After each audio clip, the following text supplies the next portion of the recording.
ایک حکمران طبقہ ہے، دوسرا محنت کش طبقہ ہے۔ حکمران طبقہ پچھلے 40 سال سے آپ پہ حملے کر رہا ہے۔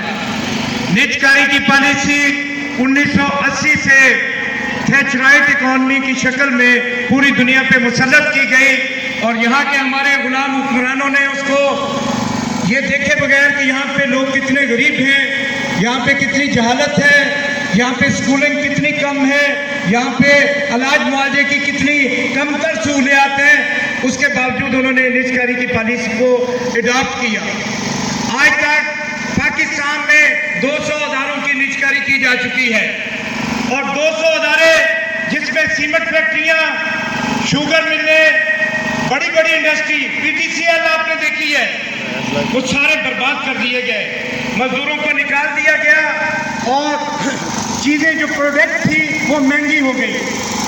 سرمایہ دار کا مطالبہ ہے آئی ایم ایف کے ذریعے کہ ریاست کا کام تعلیم دینا نہیں ہے، ریاست کا کام علاج معالجہ کرنا نہیں ہے، ریاست کا کام بجلی فراہم کرنا نہیں ہے، ریاست کا کام نقل و حمل کی سہولیات فراہم کرنا نہیں ہے۔ اس پالیسی کے تحت نجکاری کی جا رہی ہے۔ 40 سال سے وہ تسلسل سے کر رہے ہیں، 40 سال سے ہم خواب خرگوش میں مبتلا ہیں۔ ہم نے 2023 میں ایک زبردست تحریک چلائی، تحریک اپنے عروج پہ تھی، یکدم پتہ چلا تحریک ختم کر دی گئی ہے، جبکہ سرکار نے کوئی اپنا گھنونا قدم واپس نہیں لیا۔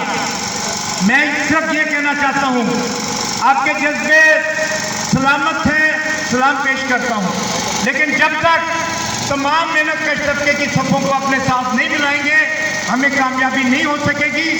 ہمیں جوش کی بجائے ہوش سے کام لینا چاہیے۔ ہمیں باقی محنت کش طبقے کی تمام پرتوں کو اپنے ساتھ جوڑ کے سڑکوں پہ لانا چاہیے۔ پورا پاکستان تنگ ہے ان حکمرانوں سے، مہنگائی کی وجہ سے، تیل کی قیمتوں کی وجہ سے۔